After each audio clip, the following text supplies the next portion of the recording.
$245. That is what the little bottle cost. Not a cream, not a serum, not even a full-size anything. A small glass bottle of cloudy water, sitting under a light at the department store counter. And the woman behind it told me it was the closest thing to a miracle she had ever sold. $245 for cloudy water. And I stood there and I almost laughed out loud because a woman I worked beside for 11 years taught me how to make that same cloudy water in my own kitchen for about the price of a bag of rice. She never charged me a dime. She would have been insulted if I tried. I want you to stay with me on this one, even if your skin has thinned out, even if you have got spots you have been covering since the 80s, even if you are sitting there at 68 or 72 thinking the good skin years are behind you. They are not. What I am about to share is one of the oldest beauty secrets in Japan, and the cruel part, the part that still gets me, is that they took it, dressed it in a patent-shaped costume, and have been selling it back to us at a markup you would not believe. The kitchen version costs about $3, and I will walk you all the way through it. But there is one thing the women who started all of this actually had. The real thing even that $200 bottle is only a thin copy of, and I am holding that for the end, because it is the piece that changes how you look at every shelf in that store. I was not even shopping for myself that day. I had gone in with my niece, who is in her 30s and spends money on her face the way my generation spent it on Sunday dinner. She wanted me to see this essence everybody was talking about. We get to the counter, and there it is, lit up like it is jewelry. The woman picks it up with both hands, the way you would hold something fragile, and she starts telling us the story. Years ago, she says, some scientists in Japan noticed something strange. The old men working in the sake breweries, the rice wine breweries, had faces like any other old men, lined, weathered, their age right there on them. But their hands were soft and smooth and young, like the hands of a much younger person. And those men had spent their whole lives with their hands down in the fermenting rice. Now I am listening to her tell this story like it is a secret only this company knows. And I am nodding, real polite. But inside I am back in a hospital laundry room in 1986, listening to a woman named Mrs. Okada tell me the exact same thing, except when she told it, it was not a sales pitch. It was just her life. My niece bought the bottle. $245. I did not say a word in the store because I did not want to embarrass her in front of the girl at the counter. But on the drive home, I told her, "Baby, I am going to show you something, and it is going to cost you about $3. And your grandmother's generation would have looked at that fancy bottle and shook their heads, because that is not a new discovery. That is a very old thing, dressed up in a new dress, with a new price tag stapled to it. Nobody at that counter is going to tell you this part. You cannot own rice, or the water it soaks in, or the plain fact that it changes when you let it sit. So a company that wants to sell that back to you at a markup has to get clever first. It takes the old free thing, it gives it a name nobody has ever heard, and it sells you the name. They did exactly that, and I will get to how. First, you need to meet the woman who taught me the real thing. I worked in the linen department of a hospital for the better part of my adult life. Hard work, hot work, but the kind of work where you come to know the women next to you down to the bone because you stand shoulder to shoulder folding sheets 8 hours a day. And for 11 years, the woman beside me was Mrs. Okada. She was past 60 when we met, older than me, and her face was the quietest argument against everything I had sitting in my bathroom cabinet. We all worked under the same hard hospital lights, the kind that find every line you have got, and those lights just slid right off her. Her skin was even and smooth and a little luminous, and it held its color the way good skin does, while the rest of us looked every one of our years by the middle of the afternoon. I had a cabinet full of pretty department store jars at home, and not one of them had ever done for me what whatever it was she did was doing for her. What gave it away was an ordinary thing. One afternoon I was working some little sample into the backs of my hands, a tube I had paid too much for at the mall, and she watched me do it and got the smallest smile on her face. Then she told me to save my money. Her family back home in Japan had brewed sake, rice wine, for more generations than she could count, and the women in that family kept their hands and their faces beautiful deep into old age on nothing but what came off the rice. Not creams, not one single thing you buy in a store. The water you rinse the rice in, and what that water becomes when you let it sit. She told me her grandmother lived past 90, and right up to the end those hands looked like they belonged to a woman in her 40s. The very thing those scientists would later go poking around the breweries to find, Mrs. Okada's family had known and used for 100 years before anybody thought to put on a lab coat. The women just knew. They saved the water instead of pouring it down the drain. And they put it on their skin, and it goes back so much further than her grandmother. This is one of the oldest beauty habits in Japan, older than anybody can really count. The stories say that centuries ago, the women who had to keep their skin flawless for a living, the ones whose whole livelihood was their face, used the water off the rice and the leavings from the wine to stay smooth and bright into old age. The brewing families just lived it every day without thinking of it as beauty at all. It was simply what you did with the rice water, the way my own people knew what to do with a jar of grease or a little cocoa butter. Different kitchens, same kind of wisdom, passed hand to hand by women who could not afford to waste a single thing. So, how did the cloudy water at that counter ever come to cost $245? Once you understand it, you are never going to look at that shelf the same way again. Back in the 1970s, scientists in Japan went looking at those sake brewery workers, the ones with the young hands, and they did what companies do. They did not say, well, this is wonderful, let us tell everybody how to do it at home for free. No, they got to work studying the fermented rice, and they tested strain after strain of the yeast in it. The number I have read is around 350 different strains, that many just to find the one piece they could isolate and put their stamp on.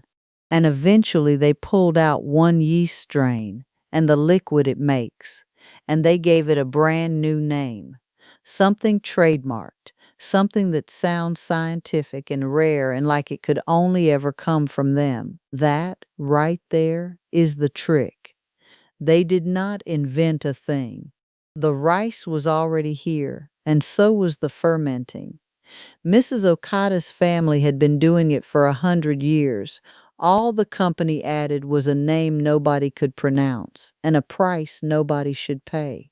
To this day, they will tell you it is proprietary, that it cannot be copied, that only their special process can make it. The brewery grandmothers would have laughed. They made theirs in a bucket, and this is where it lands for us, for Black women in particular. Think about who shops at that counter. Think about how many years that same counter did not carry a single foundation shade dark enough for your face. They never built that shelf for us, not for the longest time, but they were more than happy to sell us the $200 bottle of fermented rice water. They will take our money for the rebranded miracle all day long. They were just slow to make anything that actually matched our skin. That is the part that should put a little fire in you, and I want you to hold on to that feeling because it is the thing that is going to keep $3 in your pocket instead of 200. And remember, the strongest version of this whole secret is not even the rinse they bottled. It is the thing the brewery women had their hands in, and I am getting there. Now I will give you the $3 version. The thing itself is fermented rice water. That is it. That is the famous miracle. Cloudy water saved off of rice, left to sit until it sours just a little and comes alive. This is exactly how you make it, and listen close because the amounts and the timing are what people get wrong. Take about half a cup of plain white rice, the ordinary kind you cook with, the same bag you already have in the cabinet. Rinse it once quickly under the tap just to get the dust off, and pour that first rinse out. Then put the rinsed rice in a bowl with about 2 cups of clean water, and let it sit and soak for 30 minutes or so. Swirl it around with your fingers a few times. You will see the water go cloudy and milky. That cloudiness is the good part. That is the starch and the vitamins and the minerals coming off the grain. After half an hour, pour that cloudy water off into a clean jar and set the rice aside to cook for dinner. You have lost nothing. Now comes the part that makes it more than just rinse water. You let that jar sit out on the counter at room temperature with a loose lid or a cloth over the top for about 1 to 2 days. That is the fermenting. The water will turn a little sour smelling, a little tangy, almost like a mild vinegar. That sour smell is not it going bad. That sour smell is it working. When it smells faintly sour, you move it to the refrigerator, and from then on you keep it cold. I will be honest with you about the smell, because every woman who tries this asks about it. It does have a scent. Some women drop a piece of orange peel or lemon peel into the jar while it ferments, and it cuts the smell right down. Do not lose sleep over it. The smell fades off your skin in a few minutes, and what it leaves behind is worth it. To use it, you dampen a cotton pad or a soft cloth with the cold liquid, and you wipe it over your clean face and neck morning and night. Let it dry on your skin. Do not rinse it off. You can do this every day. And you make a fresh jar every few days because this is a living thing with no preservatives in it, so you do not keep one batch for weeks. A few days in the refrigerator, then make a new one. $3 of rice makes more of this than you could use in a month. What is it doing under there? In plain terms, the fermenting breaks the rice down into things your skin drinks right up, gentle acids and vitamins, and one in particular called kojic acid, which over time helps fade those dark spots and even out the patchy places. It is not bleach, and it is not stripping the color out of you. All it does is slowly even the tone and wake up the dull, tired surface, so the light bounces off your skin again instead of sinking into it. That is the glow everybody is paying for. That is all it is. If your skin is sensitive, dab a little on the inside of your arm first, and wait a day before you put it on your face. And this is the line Mrs. Okada drew for me, and I am handing it to you the way she handed it to me. This is for ordinary skin that has gotten dull and spotted and tired with age. That this handles. But if you have got something that is cracked, weeping, angry, raised, something that hurts or is changing, that is not a kitchen situation. That is the kind of thing you take to somebody who can look at it properly. She always said it plain. Know the difference between skin that is dry and skin that is sick. The rice water is for the first one. I know some of you are listening to this thinking it is too late for you. You have got 40, 50 years on your skin, spots you have made peace with, lines that are not going anywhere. Maybe you have spent real money over the years on things that did not do a thing, and you are tired of being sold to. Hear this plainly. It is not too late, and you do not start by fixing everything. You begin this week with one jar. You wipe it on at night before bed and again in the morning, and you give it a few weeks. This is not an overnight thing, and anybody who promises you overnight is lying to you. The brewery women did not get those hands in a weekend. They got them from doing a small thing over and over for years. You will likely start to see your skin look a little brighter, a little more even within a few weeks. The spots take longer. Give it 2, 3 months and look at your face honestly in good light, and then you tell me. But the plain rice water is the beginner's version. I told you at the start there was one thing the brewery women actually had, the thing even that fancy bottle is only imitating. That is what I want to hand you now. The cloudy rinse water is wonderful, and for most of you it is all you will ever need. But it is the gentle cousin of the real thing. The women in those breweries and Mrs. Okada's grandmother, they were not just using rinse water. They had their hands in something much stronger. The leftover mash from making the sake. After the rice is fermented all the way down and the wine is pressed out, what is left behind is a soft, fragrant paste of fermented rice. In Japan, they call it sake kasu, the lees. And that paste is loaded, far stronger than the rinse water, because it is the rice itself, fully fermented, not just the water it sat in. That paste right there is what those old brewery men had their hands buried in all day.